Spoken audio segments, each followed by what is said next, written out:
She had a litter of kittens. They all survived this litter. Hi there, folks, and welcome to this episode of Michael's Backyard Marina.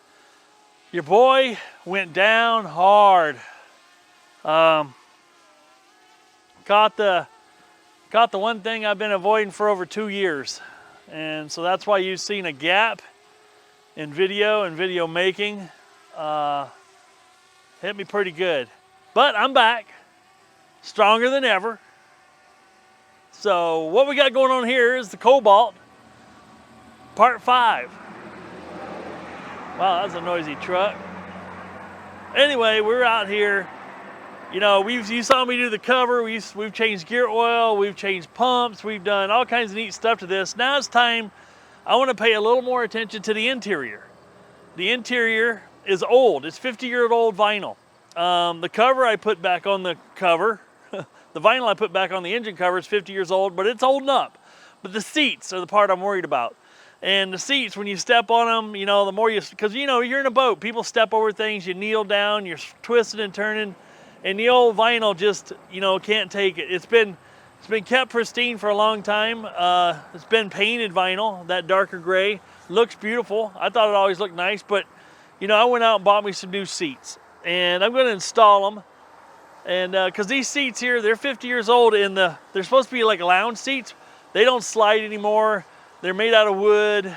There's a lot of things that are just old and tired, and it's time to upgrade it with some new stuff. So what we've got is some stuff I bought from Overton's, and we're gonna see if I can get it adapted in here and put in here, and you know, just make it, let's just update it some, make it look nicer. The other thing you witness behind me here is the fact that, you know, no, those aren't your regular, you know, boat cover poles. Those are a couple of boat paddles zip tied together, sitting on the seat. Well, this one here is another boat paddle sitting on the floor. That's not cool. And it's not gonna hold up to rain. You know, I've had this cover, I bought it large intentionally so I could actually drape it and create a cover that would actually cascade off. You need a pretty good sized boat cover to do that. And as you can see here, I've got some bungees down here holding it. But I bought some PVC pipe. You probably have followed me on a few of my other videos, and I put PVC piping in the boat to create like a whale backbone. Well, this one, with the way the fiberglass is and the way it's designed, it's not going to work out that well for me to do that on this particular boat. So I have a different idea. I'm going to try it. We'll try it and learn together, and we'll go from there. But let's get this cover off and get after, you know, putting some new seats in it. One thing I can say about this cover, though, you know, it wasn't the most expensive cover on the market, but when it had puddles of water in it, there was, you know, probably a 5-gallon bucket worth of water in one spot. And underneath, like some covers, you'll feel wet, where it's kind of, if you touch it, it'll come through. This was not dripping through. It was watertight. But one thing I can tell you is already, by having a regular boat cover over this versus a tarp, it already smells a little bit better inside. You can tell because it actually breathes a little bit.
Now that we officially have the seats pulled out, we're gonna go under here and we're gonna do a little vacuuming.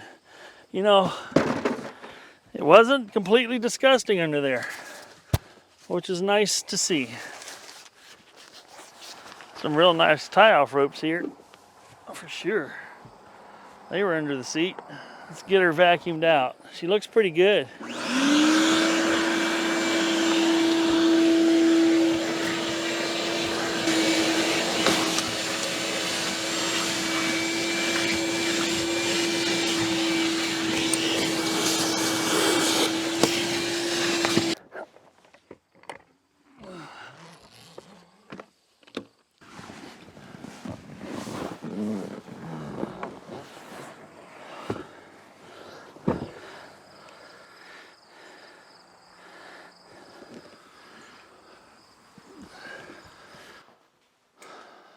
Alrighty. It says right here, do not use sharp instruments. So we're going to do the right thing and use my utility knife here to get into this box.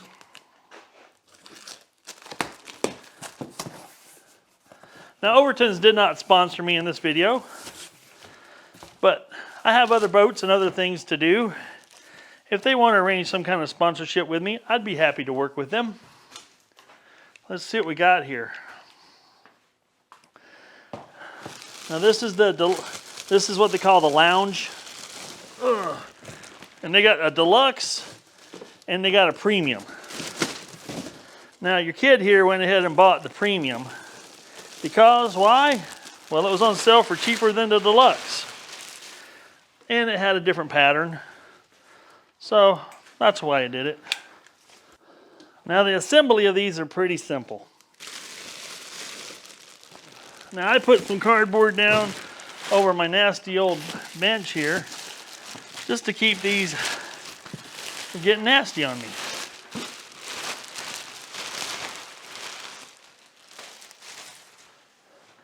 First thing you got to do is lay it out flat. Yep. Completely lounged out.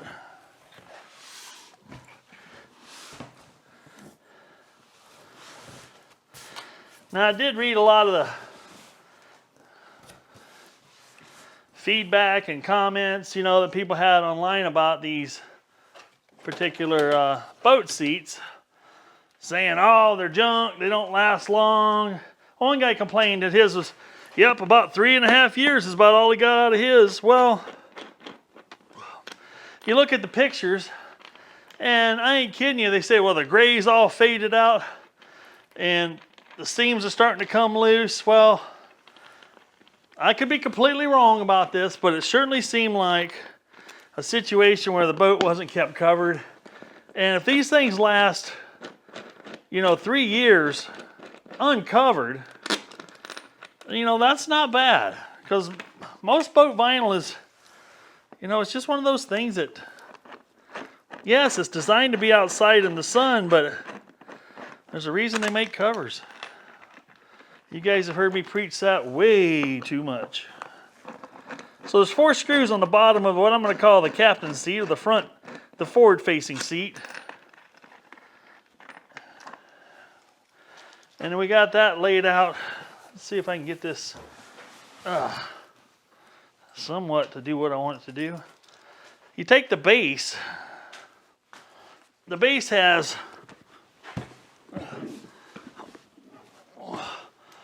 4 hole slots here, and that goes, see these staples? And the other thing somebody said is they didn't use stainless staples, and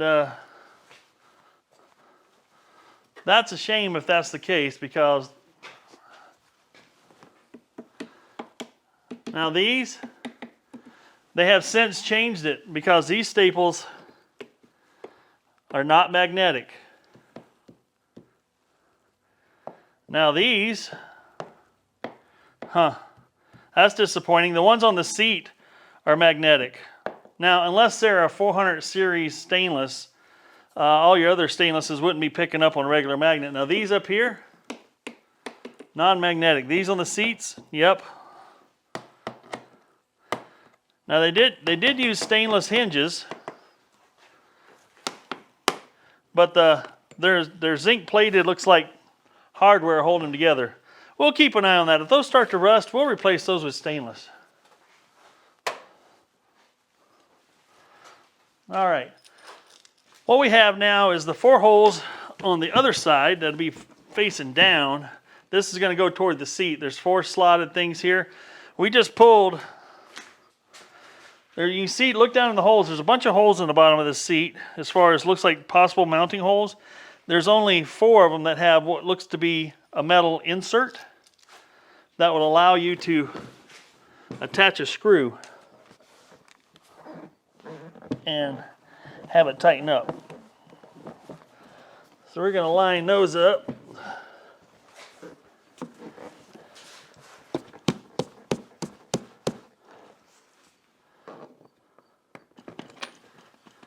Now they say in the book to finger tighten these, or start them by hand before you put any kind of major torque to it. And I do agree, cross thread is still a thread. It's just not the healthy way to go when it comes to threads. Now me, I'm just centering these up front to back. That looks pretty square right there.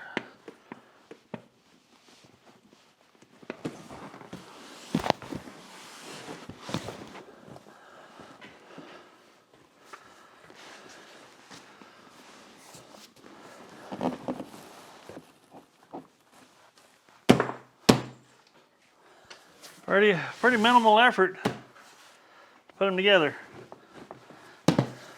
They look nice. We'll see how they hold up. Several years from now, we'll report back out on this boat and see how it's still doing. The premium seat, I don't know if it has thicker. I mean, this foam is super dense. It's really a nice high quality foam. Which for a bigger feller, that's going to stand up better for me. Well, we'll go stick this one in the boat next, but I want to show you something else I got. It's not a perfect match, but it's close enough.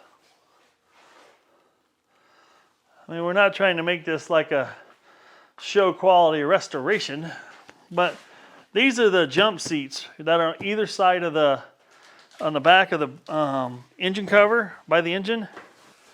So what was there is one of these guys, and this is on a hinge. You can see here, and this flipped up, and the bottom piece just sat on the bottom down there. I always kind of worried about it, floating off. So I got to thinking maybe a guy can reuse one of these type of seats. So maybe I could put the hinges back here, or maybe another board back here that still flips up. This could flip up, and then this whole thing could flip up type of situation. And not have to worry about losing it,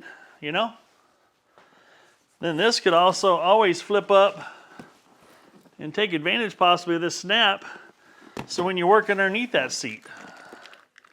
So that's not all bad. That's my thoughts. We'll see if it'll work. Let's go throw this back in the boat.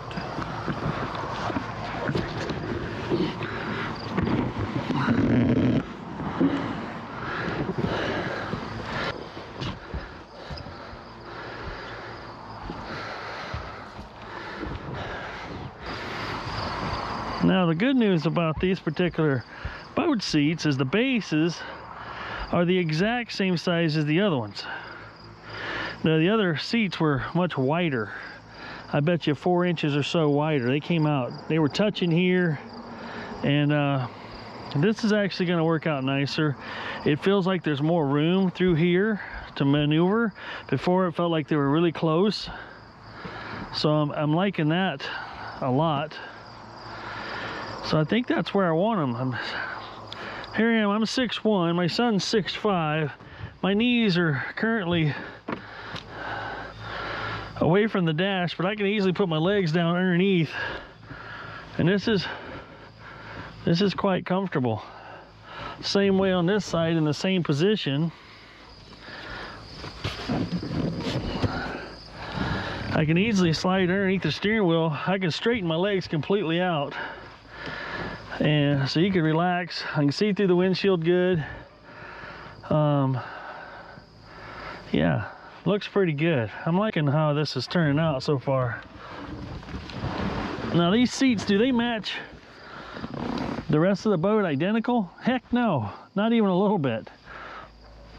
But they are newer. They're gonna take hopefully a little bit of abuse without tearing so easily. As you saw on the other seats, maybe when I was taking them out, there's some of the seams are starting to pull apart, and you just feel bad about throwing a knee down in a seat when you're, you know, and just pulling stitching apart. And that's what I wanted to kind of get away from, is that feeling of I'm going to destroy it, you know. Well, those seats had a good run, and I picked these up. These were on sale. I got on sale, so to speak, because I just happened to be, they sent me an email and said, we got a sale going on, you know. And I've been looking at these premium seats before, and they were quite spendy. And with the sale, for about $80 more than I could buy one of these, I bought a pair. That ain't no joke, because I got like 15% off. I bought them on sale, then I got another 15% discount. So it pays to just have patience and watch some of these online things, and you might get yourself a halfway decent deal here and there. So that's what I did. Well, I'm gonna go ahead, and I got some in my pocket, in the mighty pocket toolbox. I got some 2-inch stainless Phillips head drive screws, and I got some stainless washers. I happen to have these screws left over from when I installed the old stainless, used stainless to hold my rod holders down in the Banana, and I happen to have, this ain't no joke, I had 8. They come in packs of like 5. So I ended up buying several packs, and so I go to look in my drawer. I'm like, man, do I have something? Sure enough, I got an inch that sticks below, so that'll be plenty to go into the boat. And on these 2-inchers, because it's like an inch piece of plastic on here. But yeah, I had 8 of them. And then I went digging through my drawer, and I found this big head washer, and I drilled it out a little bit, a stack of them. I drilled them out so they'd fit this screw. Now I got stainless hardware. I don't have to worry about it rusting, and I'll show you why. These, I held on to a couple of them. I'm hoping you can see this okay. But look at that, was a lag. These were both lag screws. That one's broke off, so it's in the boat somewhere right now, rusting, continuing to rust. But where it was in the wood, just ate its lunch. But there again, this has been in there a long time. Now I know that these seats have been probably pulled out before, possibly. I don't think maybe it wasn't factory, but the way these were screwed in there was kind of, I don't know, they had an angle piece going this way and this way, and when you can't run one past the other without and get a socket on it, nothing but a wrench, it was kind of painful to get out, but we got it out. So I just saved those so I could show you folks what that looks like. Now I'm gonna go ahead and we're gonna rat-a-tat-tat these down into the boat. And I'm basically lining it up off the old marks, because that seems to work. Now the cool part is I can actually lift this up. Where's one of them there paddles?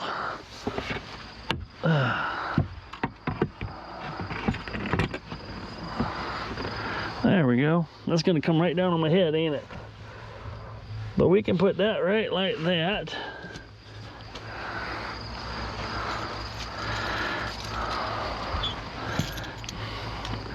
Let's just fasten them on down.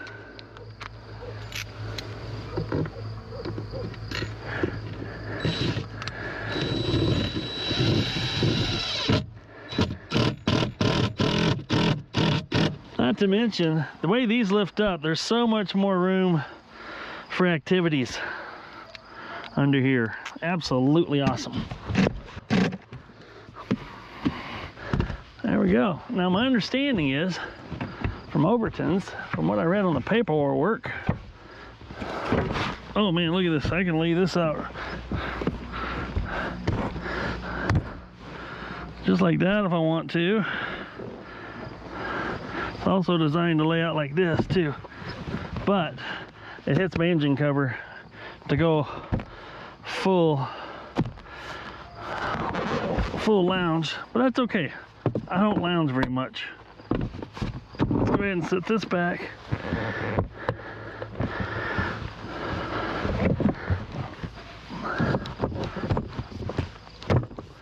There we go. Well, that's pretty good. But 3-year warranty on the vinyl and 6-year warranty on the plastic base. That ain't awful. And they're gonna last me probably a lot longer than that, because with my covering and the way I treat my boats, you know, they'll still look like this 3, 4, 5 years from now, because it just won't be living in the sunshine like some people make their boats do. I drive by a boat near me quite regular. It spends all summer uncovered. I go by it a couple times on the weekend, during the week, and that boat is, and it's a nice tracker. I've been seeing it there for a few years. It ain't gonna be nice for long. Has a cover over it in the winter time. Let's see here. But in the summertime, it's wide open, and it's like, dude, knock it off. Just wrecking that really nice boat. It's his boat. He can do what he wants. Installed, just that easy.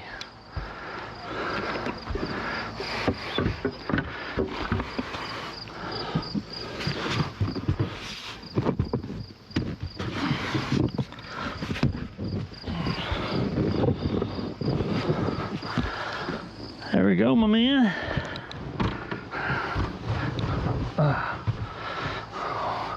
We got acreages. We got room. I'm happy with that, because this feels like, you know, it's like you can pass somebody in the hallway now and go, hey, how's it going? You been on the boat long? Been having a good trip? Good for you. I just found these underneath the seat. Didn't know they existed. But these are some really nice tie out lines. If you haven't used anything like this, you can just slip this through, go over. That's a heavy duty tie out line there. And I want to put this in an accessible spot, because I know the front places up here are packed. And a feller could take a vacuum and clean that out, make it pretty again, which I'm going to do. There's 4 on that side with a throwable. There's throwable number 2. And so you guys don't know your anchors,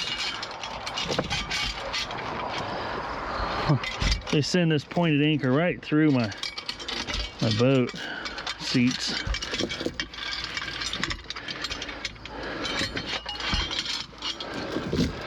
So the way these are designed to work, you throw them down and they'll flop down and dig in. And then what this chain is designed to do is add weight to it, so it keeps this from pulling up. It actually adds ballast to it, so to speak. And then you got your nice long rope, which this seems like some pretty good nylon rope yet.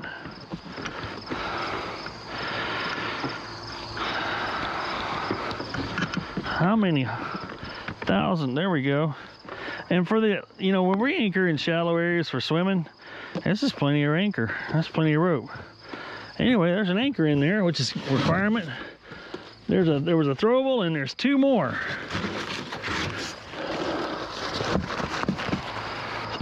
Alrighty, let's get the shop back up here and do something. Now, I ain't kidding you folks, for as long as this boat's been around, and you know, those life jackets, you could tell they were form fit in there. They've been in there for so long. To have as few leaves, I mean, this is pretty clean.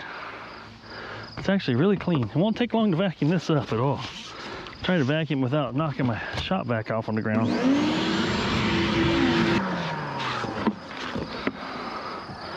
And just like that, we're back to clean.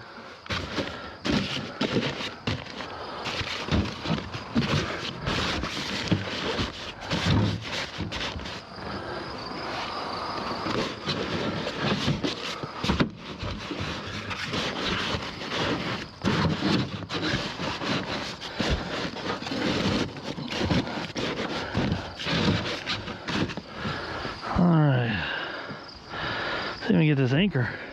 I mean, it's a nice anchor. I don't have big anchors like this on my other boats because I got that good old, what do we call it? Minn Kota trolling motors with the anchor option. Those things will spoil you real fast. All right. Well, the nice thing is, you guys might think about this for a minute. When you if you're not wearing all your life preservers, and you know, because people get comfortable out on the boat thinking they don't sink, but they sink. They will sink. If you do something horribly wrong, you can sink a boat. But if the engine was to start having an issue, there's smoke coming out of there, do you want your life preservers at the back of the boat or up at the front? Because the worst case scenario, you can throw them out into the water and people can jump in and grab them. So, I don't know. Everybody has their own school of thought on things. That's mine. You know, I looked over my left shoulder here and I saw the shop vac sitting up on the bow of the boat, and I thought somebody was standing there. Scared me for a second. You guys ever do anything like that? It's funny stuff. I'm just gonna set these right here for now. I love those dock tie-offs there. Those are beautiful. People that had this before, the Smiths, you know, they did a lot of things really, really right. I'm gonna go ahead and set my shop vac on the ground. Since the front of the boat's cleaned up. And we're gonna work on something to support the roof. All right, what I've got here is some of this Charlotte pipe. It's a 3/4 inch variety, and this is the other stuff I've used in the past was let's just call it 40, schedule 40, and this stuff was schedule 80. And the big difference is the outside of the pipe is thicker by a lot. I mean, this is, let's see, from 40 to 80. You guys that do plumbing work out there know this better than I do, but I'm just gonna venture out and say that the wall thickness on 80 is twice as thick as 40. Who's gunning their truck all the time? But this tees I've got fit right on here. They fit tight, but they fit. And my thoughts behind this is I got, these are 10 footers. I was kind of hoping they'd fit. Yeah, they're long enough. Yeah, that might just work.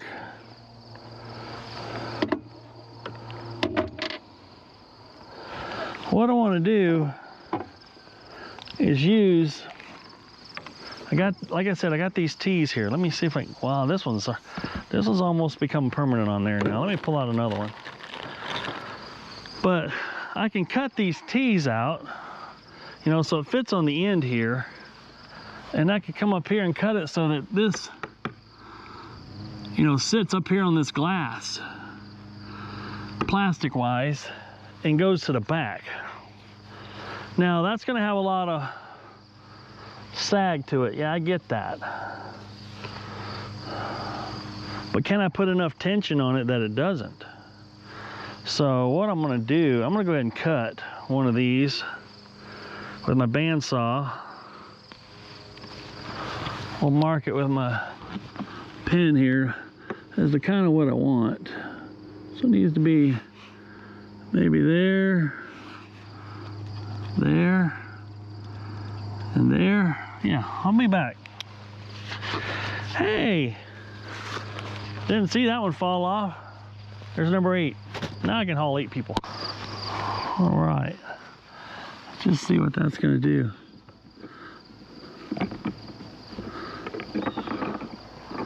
Oh yeah, that's gonna sit up there pretty good. And that's gonna sit right there. I like that. I'm gonna show you what I cut here. I cut a section out like that. So now when I put this on the end, it'll just like, it'll trap and hold on to that front windshield piece. So now what I want to do is I got this railing that runs around the back here. And I think it fits. You know, this here fits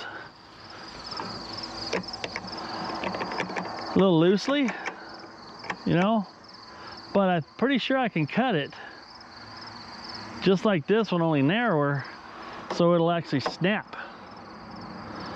You know, you get that snap sound. Snap. Yep. Let's go snap it. Now my little woodworking bandsaw. Oh, see? I can just do that and it'll... This is gonna be sweet, I think. Let's just go ahead and let's do a dry fit here.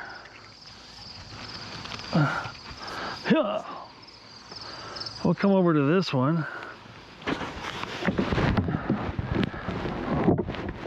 See, that snaps on there just like that. And what I'm trying to do is get the water on the boat, on the cover, to cascade off of this and not puddle. Now the other boat covers I've got on the boats, man, they work beautifully. But this one, since I got these soft sides, and yeah, I could use something in these channels to make me a whale backbone. But I'm just trying to be a little more innovative here. Let's get back in here. I'm just gonna see.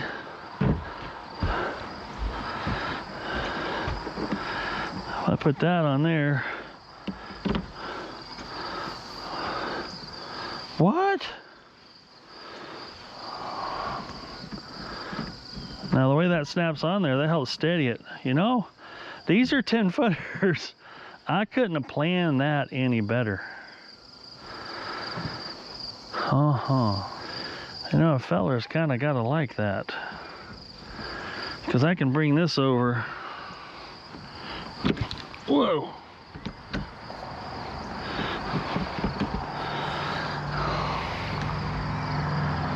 Because the nice thing is it's gonna, when it's trapped like that and the covers, you know, it's under a bind, so it doesn't try to sag. That might actually work pretty well. I almost wish this railing came all the way across in the back, but that's where your swim platform, you know, hangs out and does swim platform things. Okay. Oh golly, I just need to do that 2 more times, because I'll put another one right here.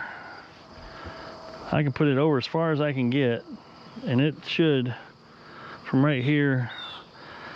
And then what I want to do, I think I might cut this and put a T right here and T these two together so they'll stabilize each other. And this is a gentle enough bend that a T in the middle here will actually, you know, glued together, will actually hold pretty well. Where would I tee it at? Probably should tee it.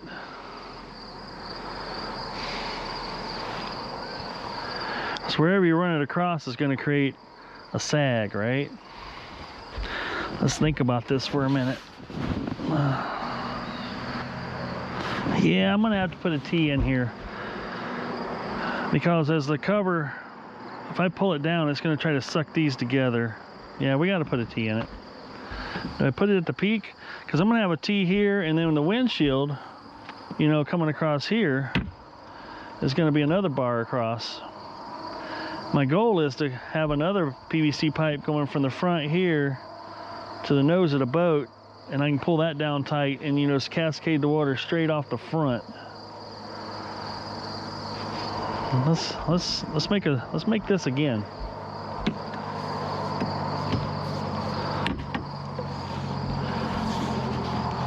I'll take these off so I can copy them. Because by golly, that was a pretty good first attempt cut there, eh? Oh, that's tight. There we go.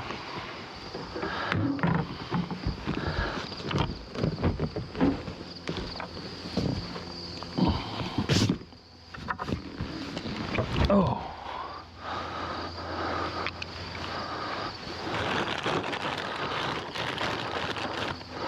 I'll show you how I'm cutting these.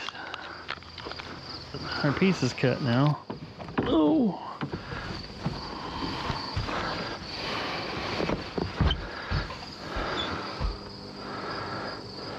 Yeah. Well, that almost never works.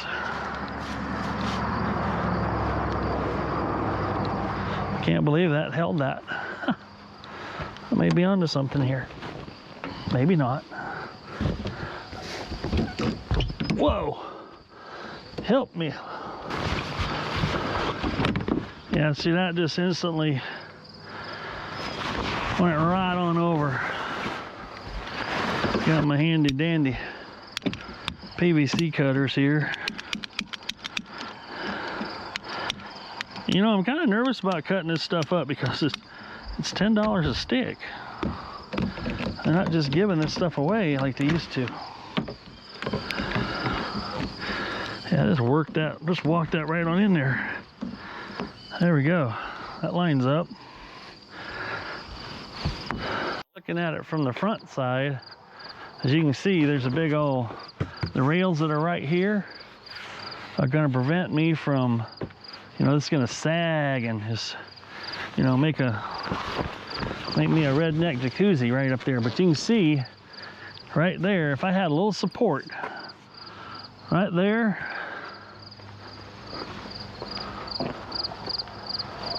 and right there, and put a see if I want to get an arch in it too, but I got to be careful because I don't want to create a place for it to puddle up there. So I got to have something a little lower and a little leaner. I think I'm gonna sleep on that one and come up with me a plan. All right. Alrighty, we're back out here at the Cobalt. As you can see, the ribs running over the top work pretty good. Now, I'm looking off to the west here, and there's some pretty serious dark clouds coming. So I want to get this, I think I got about an hour, if that, to get this sorted out. Now what I'm thinking is, you can see here, it's got this sag in here, and I've got the same rails that I have in the back, I have them on the front, but they're not sitting straight. So what I want to do, I believe, is maybe I'll shoot straight back at an angle. We'll try that first. And if not, then I'll heat that piping up and we can put a little bit of a bend in it and kind of aim it straight over. What I'm gunning for here is the piece of pipe just to go over the windshield, and maybe eventually I'll heat it up and curl it down so it kind of hangs there. But as long as I have that clipping action going on here, I might be in pretty good shape. Let's go ahead and pull this part of it back. And we'll cut a couple more of those T's so they snap fit over this rail, and we'll go from there. And one thing nice about having these kind of rails on here too is that cover will just glide up over when it's all said and done. So that'll be nice. Now if I had my way,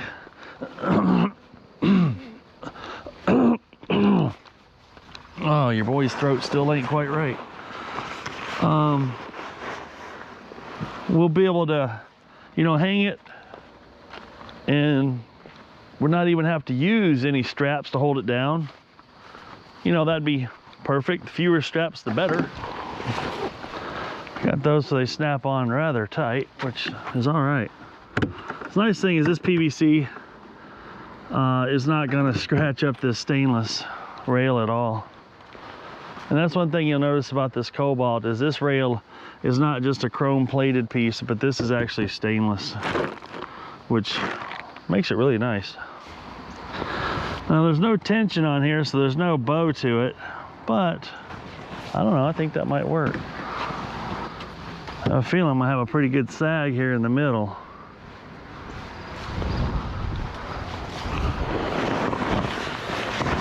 Let's just see what this does.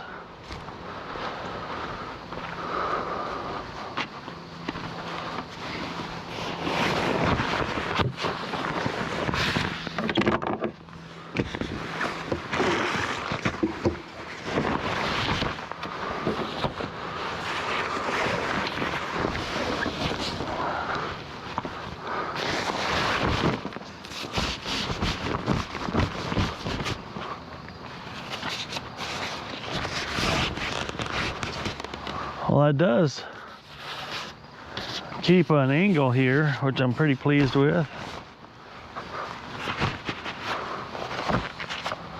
It would appear the water would run right off of that. So here's how the original seat worked. Looks like the hinge. Wow. Ooh, get out of there.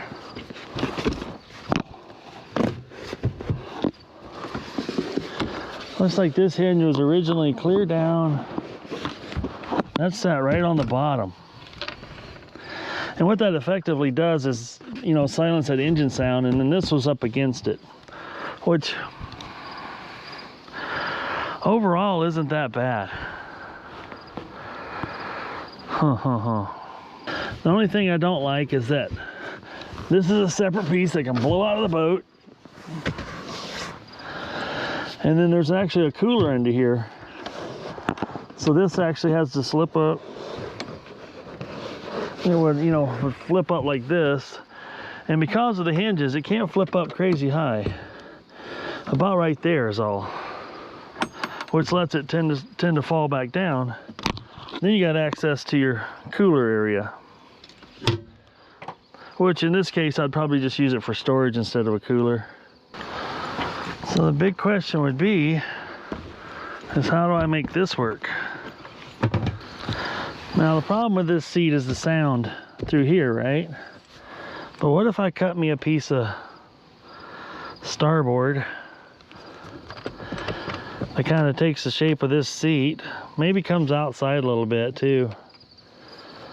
So I have a good firm, I think that's what I'll do, because then this seat here, if this is fastened here, it would actually fold up like this, and then it could hinge up like that. Let's get some cardboard out here.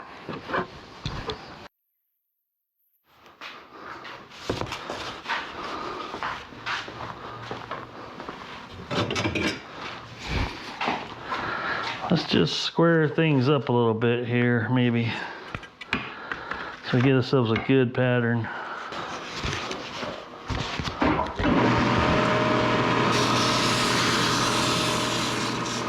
Now I've got a back pattern, and this is the old thing here. This is a little taller because the seat's a little taller. So this should, I don't know, let's go lay it out there and see if it works. And then what I'll do is I'll cut that out of starboard. I got some 1/2-inch starboard that'll work real good for holding the screws for the hinges, and it'll also work real good for putting some screws through into the back of the seat that's already there. Yeah, I'm putting holes in a brand new seat, but that's okay. They're mine. Well, so far the 60% chance of rain has turned into a 40 here, which is kind of okay. Not that we couldn't use the rain. So now if I do something like that, yeah, that looks like that's going to have room to hinge up out of the way and not drag on here or here.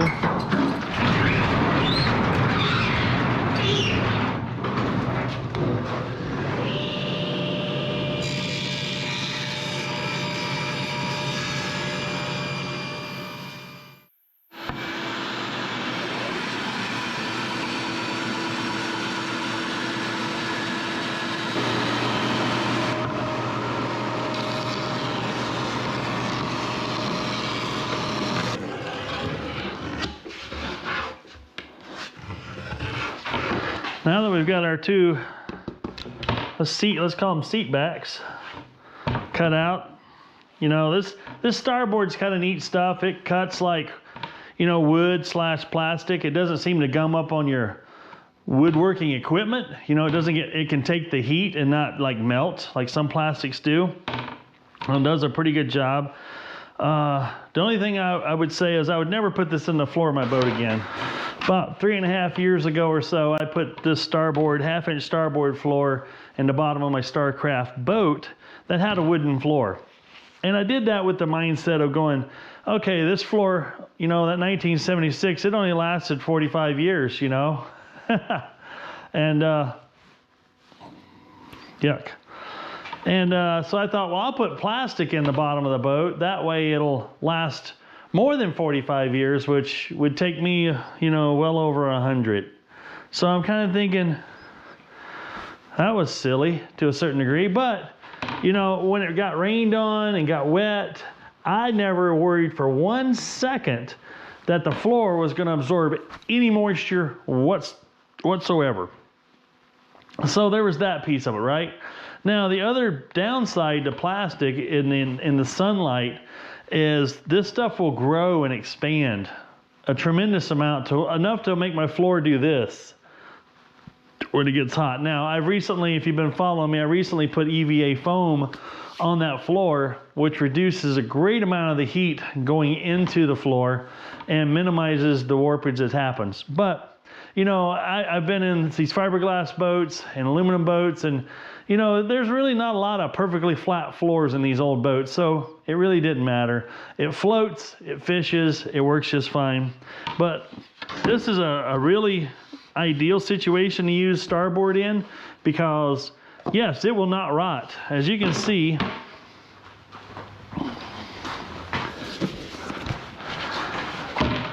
the back of this seat here, this wood is completely deteriorating and rotting, and you know, it's done. Now, the cool part is I could easily strip this cover off right here. I could recut a new piece out of starboard and re-staple it back on to the starboard. Starboard will take a staple just like wood will. So, you know, it has a lot of good characteristics. Not to mention, it's a self-healing kind of cutting board. I've made this into bait cutting station for my boat that'll hang on the side of my boat and drain off the boat, you know, to keep the mess contained, so if it so to speak. But I think this is going to work. I think we need just to get out there. Oh, the other thing is very important when drilling and putting like a wood screw in this is a wood screw, like a wood has the ability for the fibers to spread and move and get out of the way and bite into the screw. This does not. You try to screw a wood screw into this and it'll get to a certain point and it'll strip, so to speak, and just load up the flutes of the screw and stop. So I found it very beneficial to take a pilot drill and pilot drill wherever you're going to put your screws, and then what'll happen is it'll bite into the plastic and hold it much better, and it won't strip out on you. All right, I think I'm ready to take these out. Let's just see if they fit the boat. They should be both, I mean, they're as identical as they're gonna get for what they are. Let's go back out to the boat and let's just take a little look-see.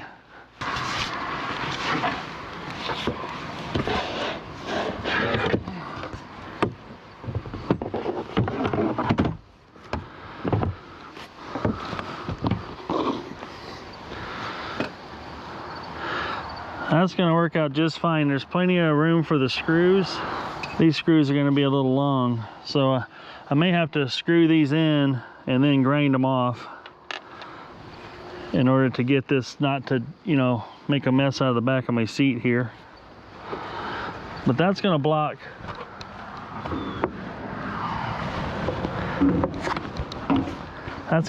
the sound from coming through a little bit better.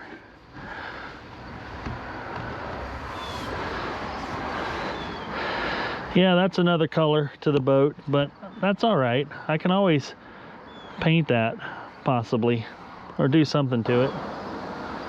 Actually, I have a better idea. I could get some gray This is just a small piece I have left. But I could cover this in indoor-outdoor carpet.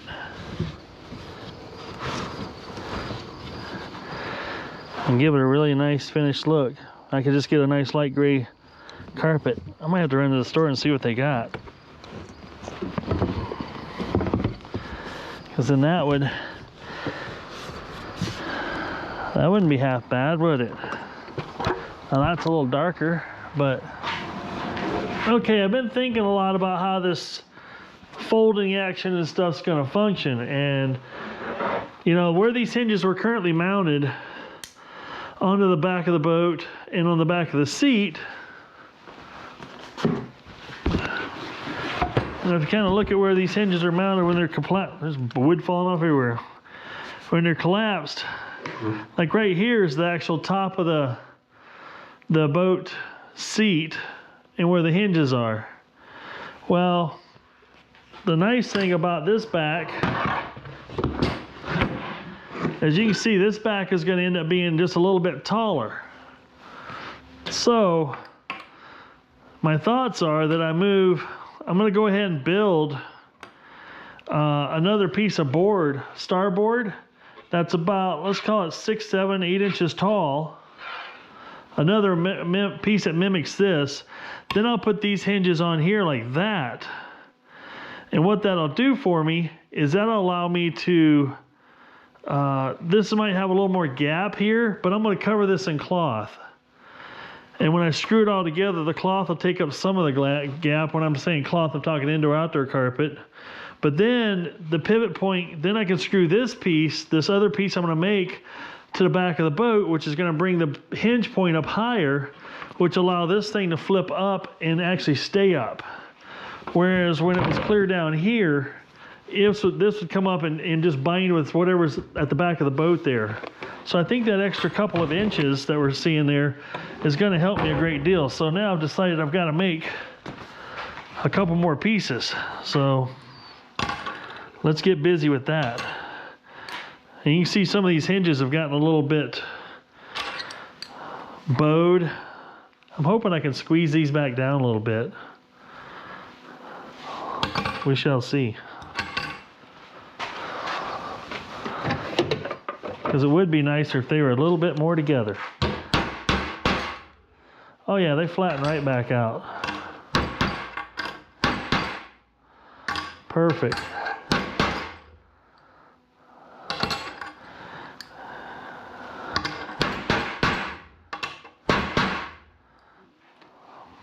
The old chrome and brass hardware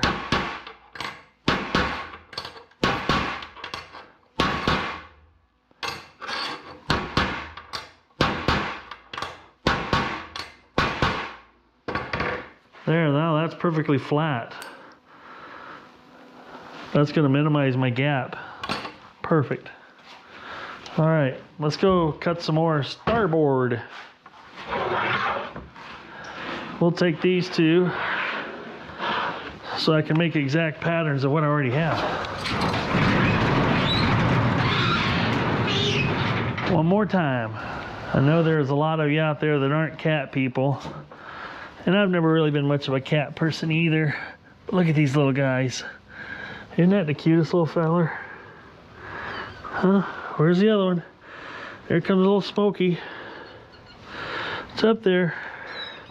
There's actually 3 kittens right inside here.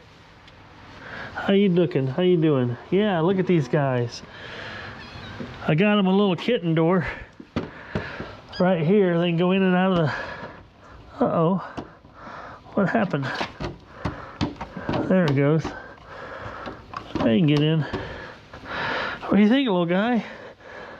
Now, this is the one mama kitty we've had around here for a little while. She had a litter of kittens. They all survived this litter, which is good. We got this guy, and we got this little calico female here. And check out, come on. Look at this orange dude here. He's just orange and white. I'm gonna kill all your mice. This one here, look at this guy. Where's all the mice? I'm gonna keep her from chewing all your wires up on your property. Good job, guys. Mama's raising them to be natural born killers.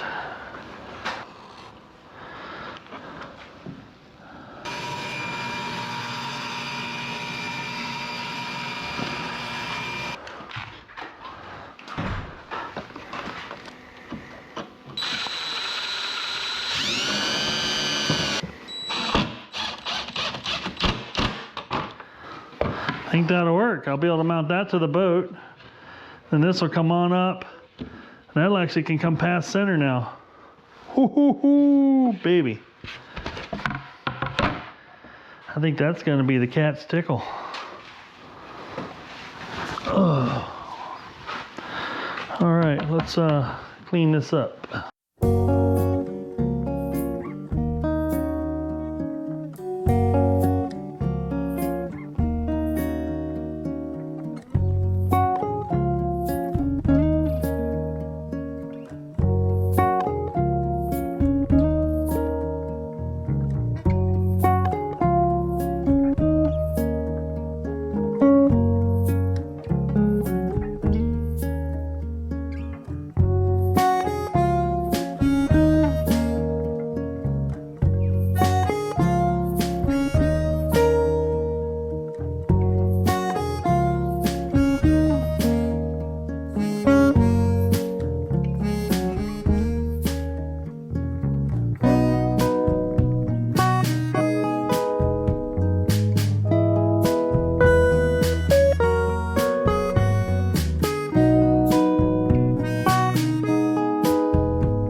Let's take a couple minutes and talk about what we did here.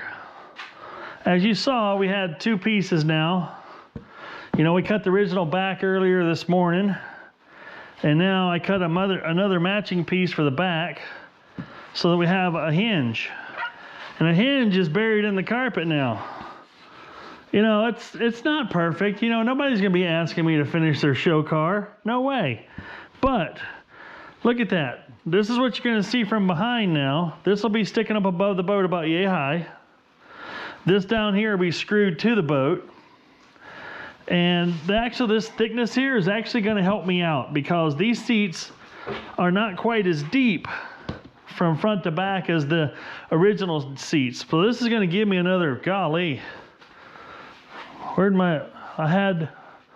What? How do you lose 15 tape measures? All right, here's one. So this is gonna add almost 2 inches that's gonna slide this forward, which is what it's actually needed to help cover up the gap on the front. So I'm pretty happy about this development, you know. And the way this is going to hinge, I think is going to lay there real nice. And being that it's above the back of the boat, it'll allow this piece to come on up, because I can fold this up now, as you can see, by design. And then this whole seat will flip up like that and actually come over past center and just hang there. Now, as you can see, I cut another piece of this indoor-outdoor carpet for the bottom of the seat here, because this is going to be sitting down against the fiberglass, and I didn't want it to cause any unusual wear on the gel coat. Maybe it will. Once this fills up with grit, it'll turn into a sheet of sandpaper, but you know, it looks better than the bottom of the open seat. And now when you look at it from the front, what you're going to see is this gray here, some gray here. It's going to look like it was meant to be. It's going to be pretty cool. Now, to finish covering all this, probably took me at least an hour. I had you in time lapse there, but I'm guessing about an hour. Yeah, and I got to do it all over again. But I think before I do that, I want to take this out, set it in the boat, put this up against the back, and let's just get some measurements or something so I can flip this up and run a few screws through it and make that thing more permanent. Now, what I bought for indoor outdoor carpet for this was some, it was like 49 cents a square yard at the big box store. Nothing fancy. It's supposed to be indoor outdoor carpet. I've had this type of carpet in my boats for a few years, and it holds up just fine. This is not going to see any wear or tear. The glue I'm using is this 3M Super 77. I love working with this stuff. I've had good luck gluing floors down. The nice thing about gluing the floors down in my boat, when I put this indoor outdoor carpet in it before, is it holds, it don't let go, but when you go to rip it up, it leaves some of the carpet behind. It's still holding, but it also allows it to be somewhat removable. If you watch some of my videos recently where I put the EVA foam in my StarCraft, I removed a carpet much like this that was glued down with Super 77, and it still was tacky feeling when you walked on it, so I put the EVA foam right on it. All right, I think it's time to go install this jump seat. I don't know. We'll see. The truth will be told once it's in the boat. But the other nice thing about having this carpeted on the back and the front and everywhere in between is it's going to help keep the sound from sneaking out around that engine compartment and put noise in the, you know, the area where you're going to be. Now, although we know that Mercruiser 165 is a very quiet engine, and but quite frankly, I wouldn't mind it getting down to where all I hear is water splash and just a little bit of a hum of the sewing machine going on underneath that engine cover. As you saw in the previous video, I put a lot of sound deadening in there, so I want to, you know, why put all that sound deadening in there if you're going to put a seat like this in there and let all the sound just come through you like two giant subwoofers in your face. But yeah, let's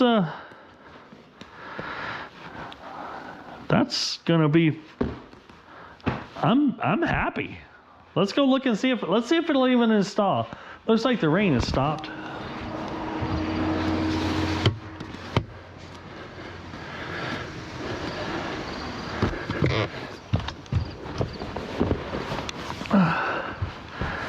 That sits as good as the rest of the seats sit. Yep. Now, the tricky part is going to be getting it anchored in there.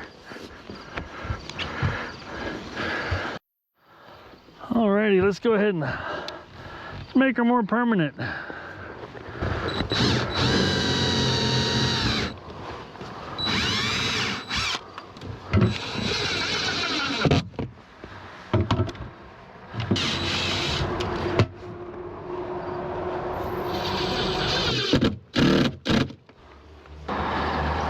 Alrighty, let's see if she functions as planned.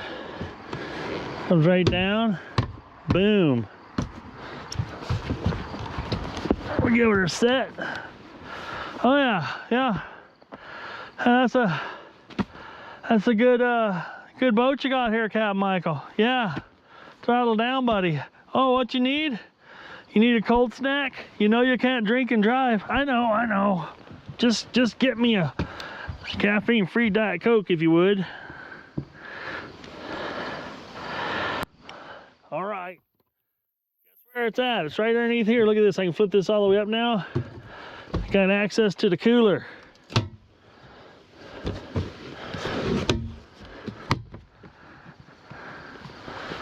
Perfect. Well, we can't complain about that one now. I think we got to go and finish the other one, don't we? Oh, heck yeah, baby.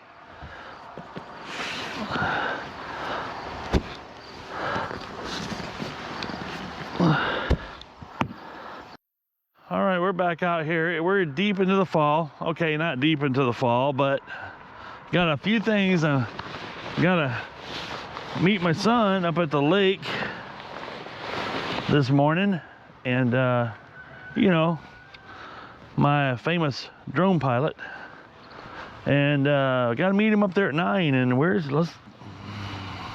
it's 7:05. Means I gotta leave here by at least 8:15. So I got about an hour to get a seat put in, get this hooked up to the Jeep, and I also want to do a last minute battery check to make sure the battery in here is still good. It's been sitting for, I don't know, what, 4 weeks now probably since we last had it out, at least. And the battery that was in it when I bought it, they had to charge it up. And they put the charger on it anyway, and it's been working fine ever since.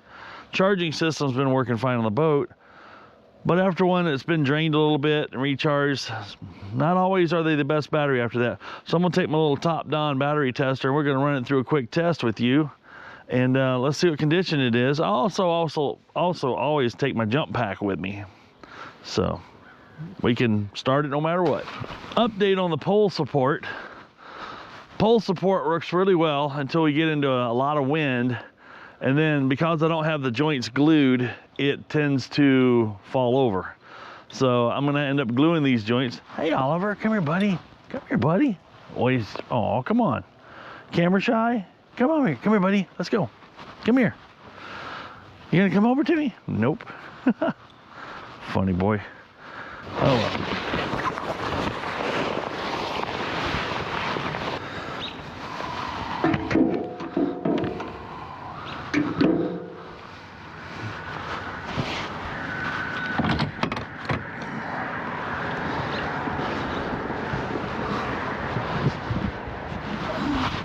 Okay, it's time to put the new seat in.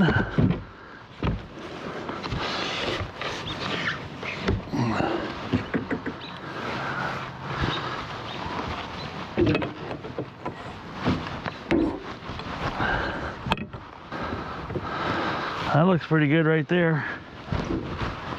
Now I cheated a little bit, make it easier on myself.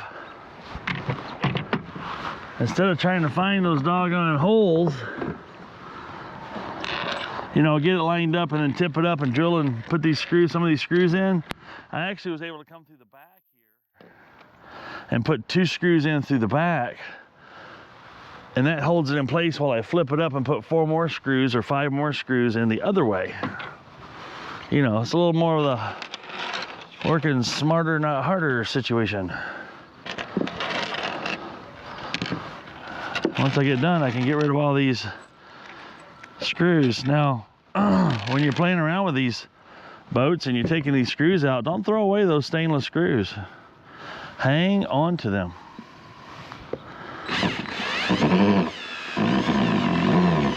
Now I'm just drilling a through hole on the wood here. And then we'll put the screw through the through hole and it bites into this board on the back. I know you guys probably can't see what I'm doing in great detail. Well, that's fine. It's not that, let's just say it's not that detailed to work.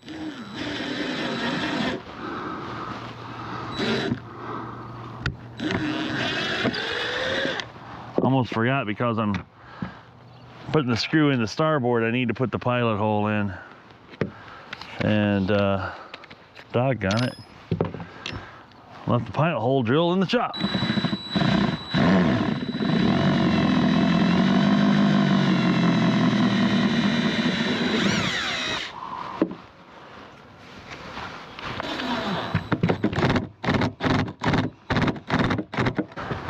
cool part is now I can flip this up and this up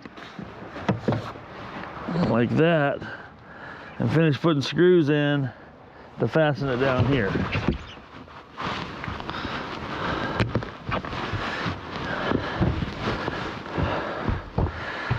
And there we go. Seats 100% fully installed. Cool part about these seat installations is I can do this now, because this will sit like that.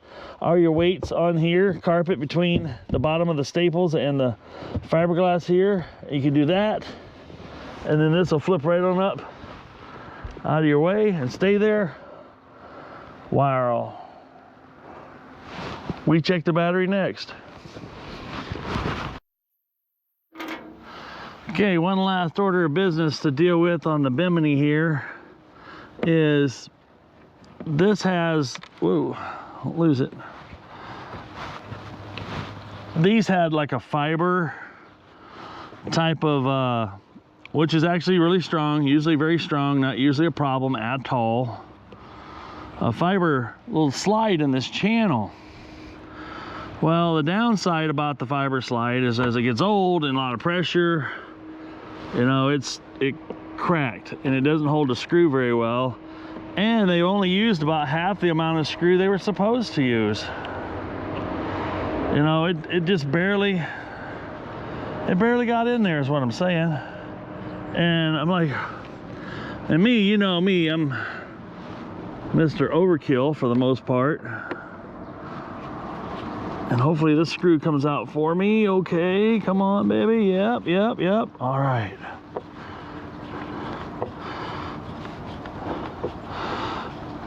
And the other one I took out on the other side, probably can't see it, but it's cracked and busted. And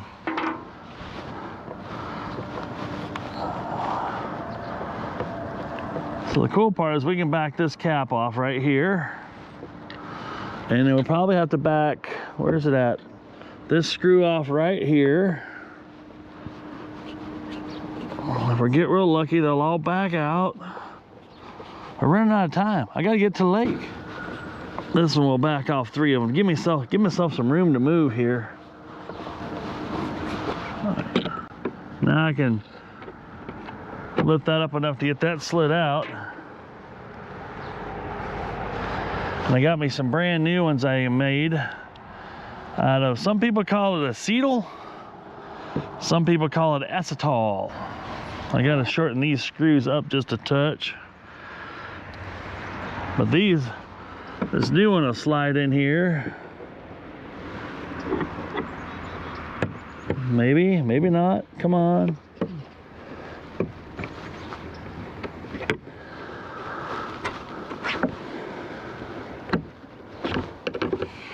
Yep, she slides right in there. Then we can put these screws back in. All right. That slides very nice. Let me go shorten these screws up and we'll be back in business. And I'd love to make these out of some G10 material, some fiberglass reinforced material, because it would hold a screw even just a little bit better than this does. Actually, probably twice as good as this does. But this is gonna work just fine. There. Now I can put this back in. All right. We'll go hook the other side up and we'll be ready to rock. Now I'm not sure how much of this you're gonna be able to see, but I got this top-down battery tester. It's the BT200. Check out the links in the description down below the video and get your own, because I'm saying if you don't have one of these, you're missing out. If you've got batteries in your life, you need one of these. You hook it up, you hook it up to the battery, and it powers. It gets its power from the battery. Battery test, enter. Regular flooded, yep. Cold cranking amps, yep. Now, how many cold cranking amps is this supposed to have?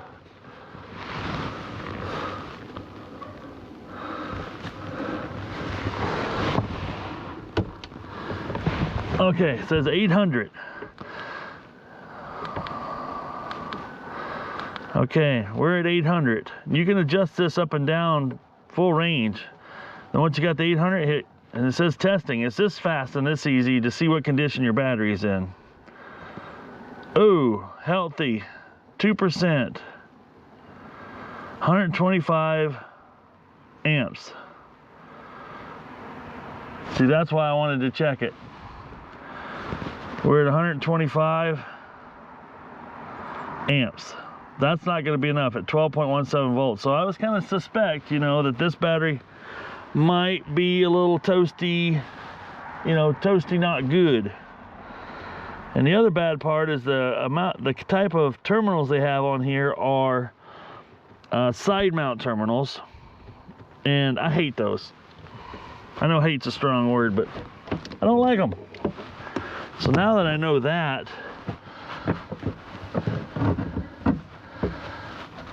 I think it's time to put something a little better on. This had a handle that somebody took off. Why would you ever take a handle off?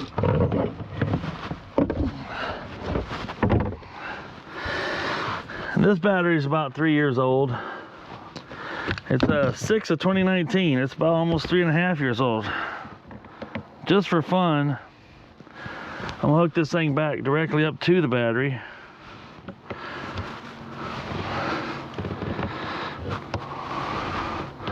Oh, isn't that interesting?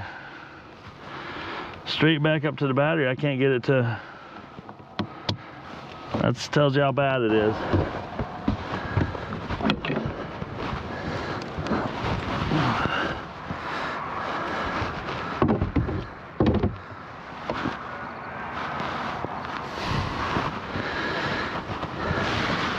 Now we got a battery that I've had. It's a Napa dual purpose. And it has post and wing nuts, and it only has 675 cold cranking amps. Battery test, regular flooded, yep. 675 we'll take it down to. Enter. This one should be good to go. See, so it's rated at 675. It shows 755 cold cranking amps. It's healthy 100%, 12.71 volts charge. Good battery, it says. All right. The other thing I'm gonna have to do is we're gonna cut these terminals off once I set the, after I get the battery set back in here.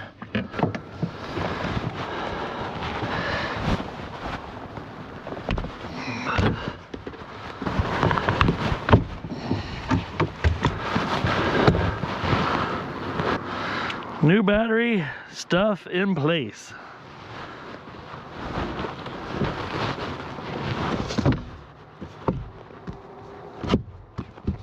Good to go.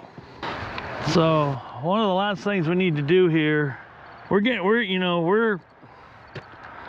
coming up on the end of the season. This is probably the last time this year I'll take this boat out. So this stable, I put stable in here. You know, it says 1 ounce treats 2.5 gallons. So, whoa. This is a 20-gallon tank. So there's 2.5, 5, and 20. You might be asking yourself, why are you putting in the stable before you go out? Well, let's go ahead and run it through the engine and through the carburetor, and that way whenever I you know, take the boat out of the water, the carburetor is already full of stable.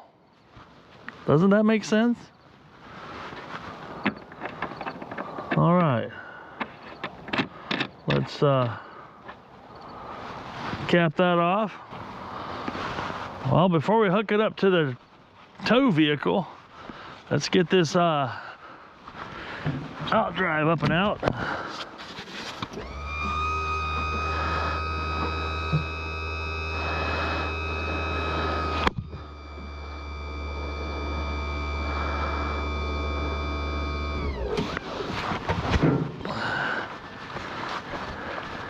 You remember these little guys we made?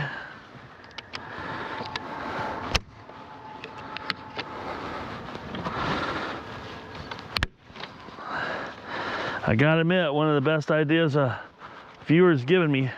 One of the best. This boat needs a good washing. All right, now we're ready to go ahead and hook it up and we'll be ready to go. I had to leave here by 8:15. 8:09. Whoo! Woof-da. We're gonna go ahead and stick this in the boat.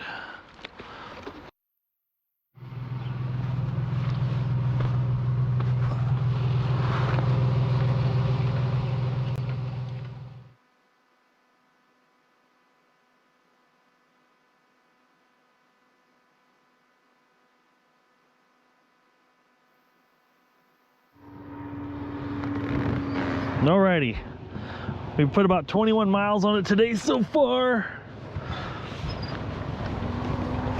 Borrow one of these hood props. There we go. It's gonna come down and crush my skull. We're gonna go ahead and just check the Earl here. Woo! Rotella's still so clean.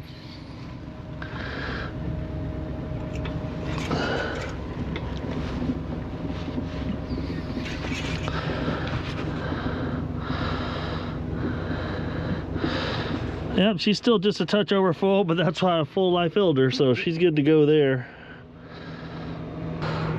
Intake, exhaust manifold feels good. It's just warm to the touch. Oh yeah, you can rest your hand on it. That's awesome. If you can't rest your hand on your exhaust manifold, you got a problem. You got blockages, you don't have flow like you should have, and all that fun stuff. But let's start her up, listen to her run.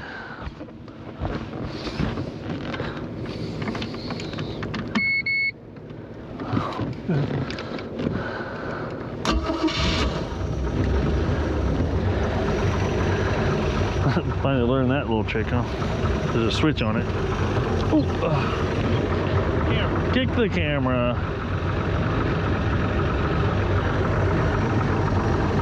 Well, there she is, just running beautifully. Haven't had to do anything to it since last video. And we're at 21.5 miles today that we've covered. My goal is to get 50. Shouldn't be a problem. Might even get a little more than that. But I'll tell you what, that sound deadening stuff works pretty good. It's just quiet under there. So quiet you just can't stand it. I think it'll stay all right. We'll see, huh? But right now she's idling. That's a little low right now. It sounds like it's camped. Oh. Got the cam. Wow. But our temperature's been holding 140 all day long. Wide open to whatever. Idle, right now we're running about, it's cold water out there, buddy. But we're about 900 RPMs right there. We're running 20 pounds of oil pressure, so that's good. The engine's, you know, fully warmed up and all that fun stuff. Still got a full tank of gas, and let's just cruise her.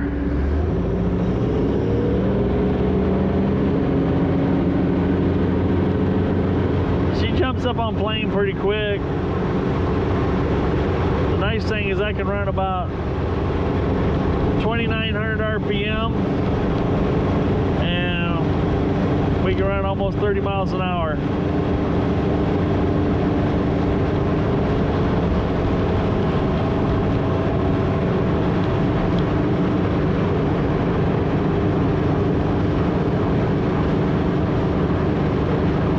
Right now we're running 28. Top speed's about 37.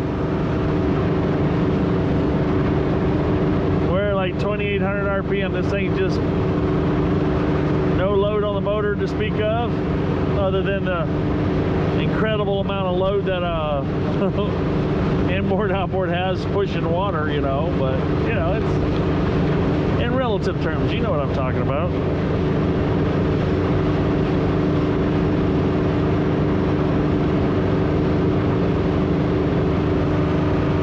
As you can see behind me there, we can get the seagulls.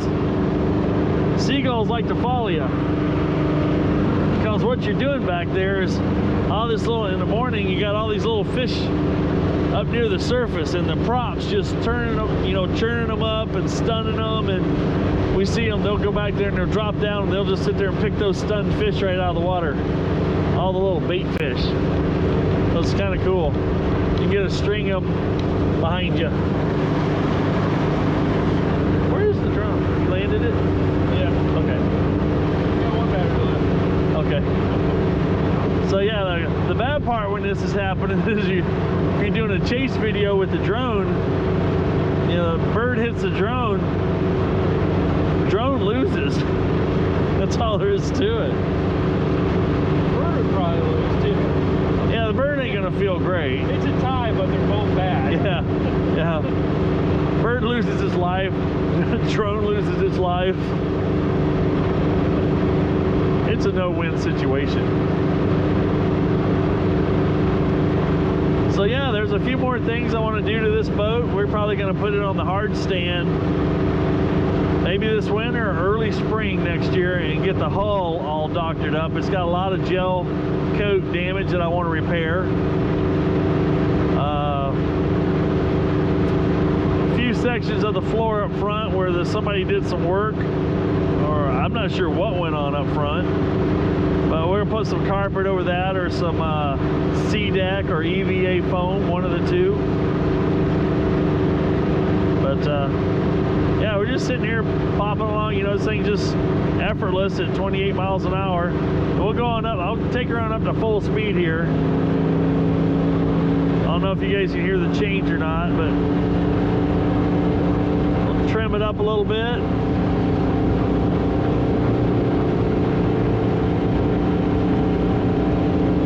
Once you get the trim all in, she'll just top right out there about 36, 37, no problem at all.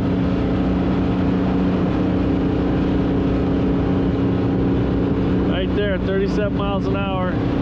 But the other thing you gotta fix is the trim. The trim's not holding. And right there we're doing about 3,400 RPM, 3,500 RPM. The trim's not holding, so my understanding is there's a check valve that needs to be replaced. So we'll dig into that. I got some other ones we're gonna be playing with. I tell you what, we did some, as you'll see in the drone footage, we did some figure eights and some really tight maneuvering and speed, and this thing is like it's running on a rail. My little baby tri-hull, little 14-foot banana, when you go sideways in it, making sharp turns, it feels like you're in a drift car. This thing feels like it got hooked down to a rail and it just cuts in. It does a really nice job, even in some really rough stuff. So, nice thing is you can just back this down a little bit and cruise at 30 miles an hour, which is nice. Yeah. I'm gonna have to get me a nice little Helix 7 or some kind of fish finder that has mapping on it, and I think this boat right now is gonna be the boat we do the rest of the Mississippi runs in. I say this is the Mississippi boat. Yep. We got to cover the north half of the state and the north half of the river of Iowa. And this here just, I mean, this is like, this goes back, way back, like Cadillac seats. I'm digging it. The new seats are comfortable. They got, I don't know, I thought they were going to be a little too stiff. I thought the foam was going to be a little too firm, but the more I sit in them, the better it gets. You'll break in over time. Breaking her in. Kind of want to end up somewhere between break in and break down.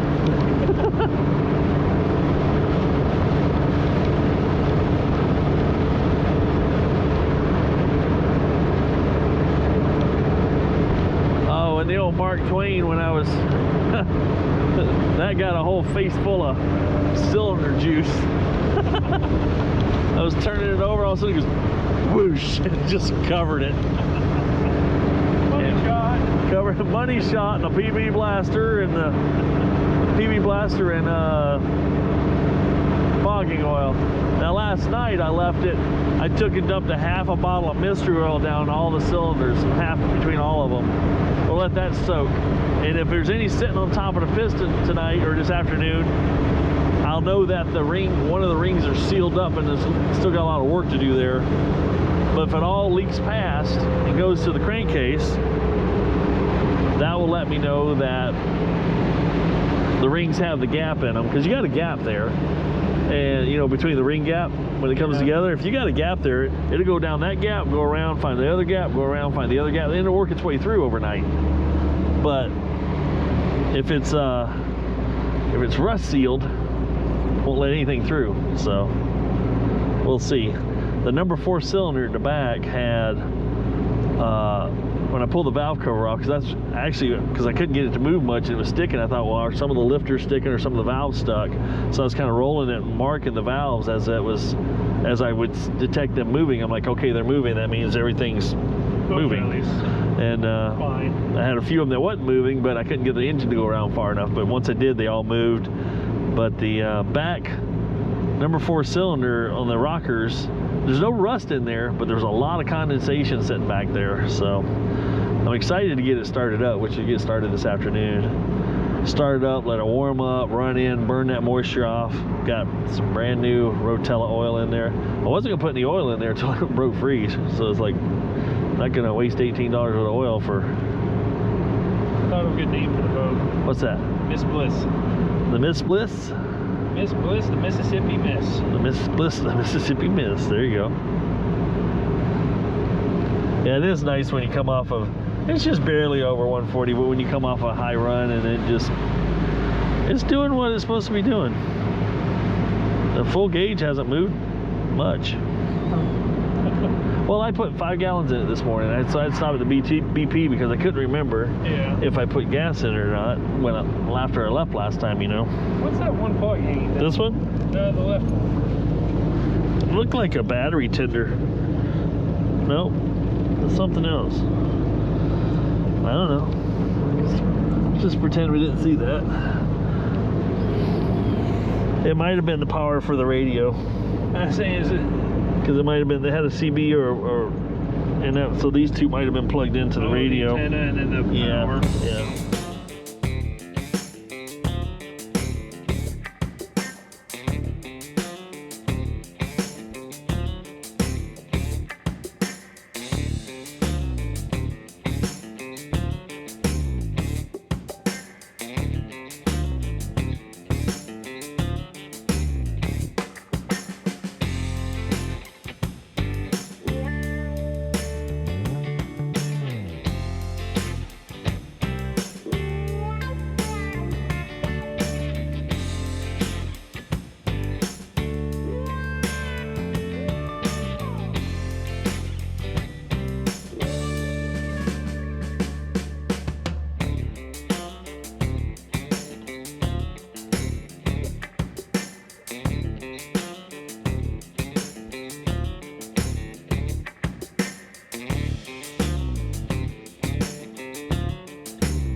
Well, I ain't kidding you.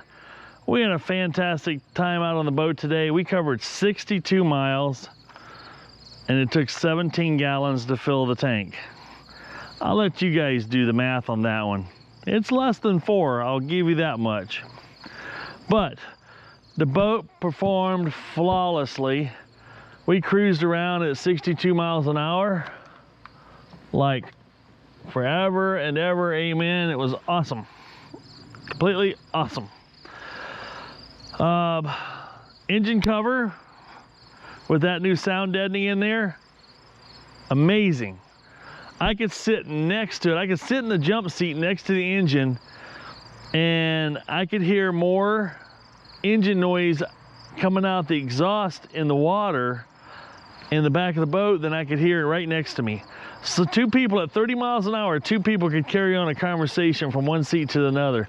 Other than the wind, you know, it's amazing. My son and I, we had quite a long conversation running at 30 miles an hour up here in the front of the boat, just because the noise coming from the back was, you know, minimal. It was amazing. So sound deadening stuff worked. So that's proof. I don't have the decibel meter, you know, the dB meter. Nope, didn't do that. I used my ears, and my ears tell me it was much better. Absolutely. The engine is running like a finely tuned sewing machine. No, it's running like a finely tuned engine. Yeah, it's fantastic, man. I ain't kidding you. I am impressed with the old inline 6. She's a beauty. Now, I did discover on Face Slap Market thing another boat. It's a sickness. It's a disease. But I found I'm going to go look at it next weekend. It's another Cobalt. Stay tuned. Something a little different about it than this one. And yeah, this one's coming around. We got some more work to do, this guy. We got some keel repair to do, get it on the hard stand and get some stuff on the bottom of the boat all fixed up right. We're gonna do some buffing on the gel coat out here to make it pretty. We gotta winterize this thing. Next weekend, overnight low 32. Dang it. The water is gonna start getting hard around here soon, and that's just disappointing. But I did buy some antifreeze. I was winterizing antifreeze.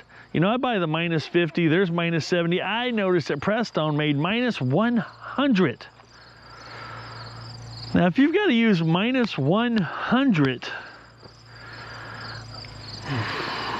I don't know where you use that. I would have to move. I mean, right here is bad enough, but -100 needed? Lord have mercy, move. I ain't kidding you, none. But when I sat, my son drove the boat for about, you know, 20 so miles a day, so I sat in the seat in the back. And I ain't kidding you, that back seat that we installed is comfortable. It's you're trapped, and it feels like it's like the boat's giving you a big old warm and fuzzy hug, and it just feels great. And the front seats, mwah, comfortable. That premium foam is premium. You can sit back there and drive, passenger. You know, I don't passenger much, but I thought I did today. I thought I passengered. I'd call it a 9 out of 10 passengered. I passengered really well. And, you know, play with the radio, stuff like that. We got some good drone footage for you. Stay to the end to watch some. We did some figure eights. We did some tight figure eights. This thing, you know, maneuvering. This thing maneuvers. I mean, when at 30 miles an hour and you cut it, I ain't kidding you. When you cut it, this thing digs in. It might as well be a banked turn as the way this thing sticks to the water. It's impressive. I was impressed. We did some tight figure eights, and we just kind of pushed it a little bit today. Did some testing. My goal next summer is to take this boat on the upper part of the Mississippi. You know, we've been from Clinton to Keokuk on the Mississippi River. What the hell is biting me? Oh my God. These little black no-see-ums, oh my goodness, I can see them. Goodness, those things were biting. We'll see, I got some bug spray I just put on.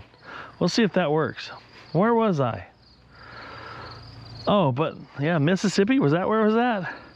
But anyway, we want to go from Clinton. What in the heck?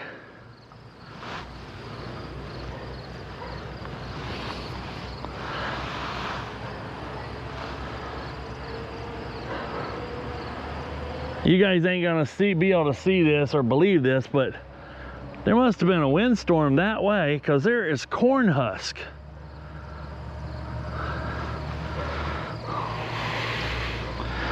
Landing all over my backyard like it's snowing. They're way up above the tree line and just floating down. I ain't never seen anything like it. Maybe that's what's got all these little black bugs stirred up.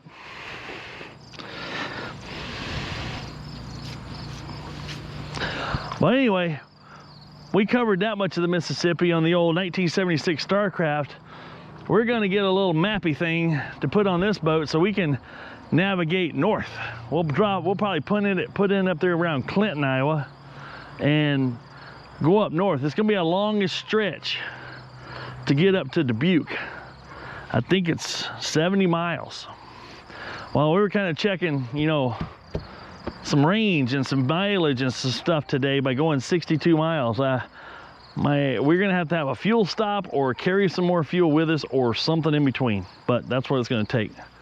But yeah, we had a good time today. You can tell in the excitement in my voice that this was awesome. We had a great time.